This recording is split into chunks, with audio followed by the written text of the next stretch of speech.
to the pandemic, I think we all thought we were moving fast. And even in the pandemic, our lives have all blurred together and we're not getting quite the space that we need to be our best. And in your book, you challenge us to slow down. So what's the first step? Like, how do you slow down when the breakneck pace you're in seems to be all you've known? Yeah, I think for most people, thinking about why they're spending time on what they're spending time on is a great first step, because often, whether it's in a business or in your life, we clutter things up that aren't necessary. We've heard of Parkinsons Law, that work expands to the amount of time given.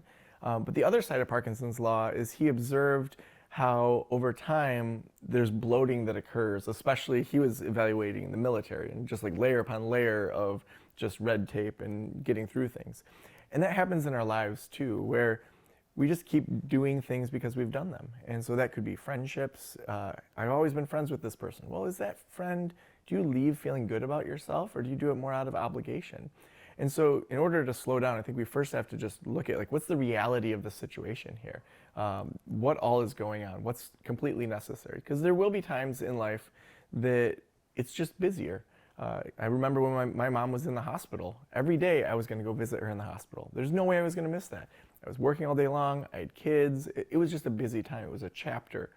But I think that for most of us, we can slow down in a number of ways that's more effective. And so one thing you can do is to just start taking an extra hour or two in the week and say, we're not going to do what we typically do here. So it could be that every Saturday morning for a month, we're going to do a homemade breakfast as a family, and we're just going to not plan anything until noon. Just for a month. Let's just try it for a month. And then see how we all feel. And talk about it as a family, say, was that nice? Did you not like it? We had to skip some soccer or other things. So doing these mini experiments to allow yourself to experience slowing down, I think will help you give a little taste of it, get a little taste of it. So after you've done some of those experiments, then to decide what are the things that should be some longer term habits. And again, none of this is permanent. We can say for a quarter, we're going to try this. We can always say it's an experiment. We don't have to have this be forever. And so, for example, during the pandemic, I had a non-negotiable afternoon walk with my daughters. Every day of the pandemic, snow, rain, whatever, we went for a walk. And it was just something that if we're going to be in lockdown, we have to move our bodies at least a little bit. That was the minimum. And so we did that throughout the entire pandemic. And some of our favorite memories were when we had dressed appropriately for crazy rain and we were playing in puddles together. And those are things that make me now say, okay, when I want to slow down, I know that a family walk feels really good for all of us. So I have some good data now to say what works for the Sanok family. Well, just going for walks. And we have a great loop that we know takes about 45 minutes. And if they want to ride their bikes, then I can walk a little bit faster. And so finding those small little moments that you can slow down that then become bigger moments that then become long-term habits, then you start to notice, whoa, Monday morning, I feel on my game. I'm so excited to be at work because I genuinely slowed down for a couple days versus, wow, I got my groceries done and I got soccer practice and went to church and did all these things, but never said, is this the kind of life that I want to live? It's almost like evaluating your choices by how they make me feel versus, again, those gold stars. What did I achieve? And that's a different outcome. Well, I mean, we're given a model, and I'm sure most of us in the States would say we know what that model is, and here's what most weekends look like and what we're supposed to do. But what if you just wanted to read a book all weekend? Is that even an option? And so say you did something like that felt super selfish. And you said, I feel like just reading a book for the weekend. My kids are off with friends and I'm not going to be productive.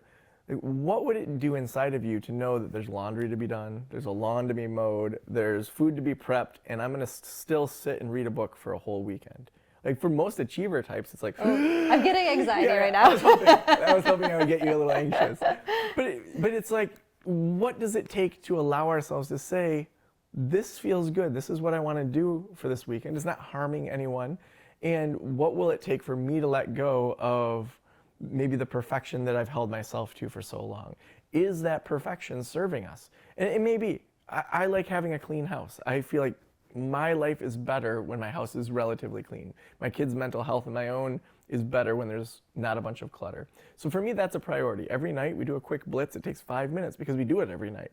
Now, other people could care less about that, and it won't affect their family's mental health.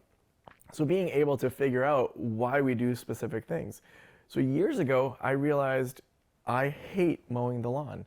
I hate that that's part of my weekend. Now, it's a position of privilege to be able to pay their neighbor kid to do it, and some people may not have that. But to say, for the money that I spend for the neighbor kid to have his little job, and for me to not have to even worry about my lawn, that's worth it for me. So then I can start to shed some of those things that just aren't serving me. And there's other things that I really enjoy doing around the house. And so being able to say, what do I need is a key component to that slowdown.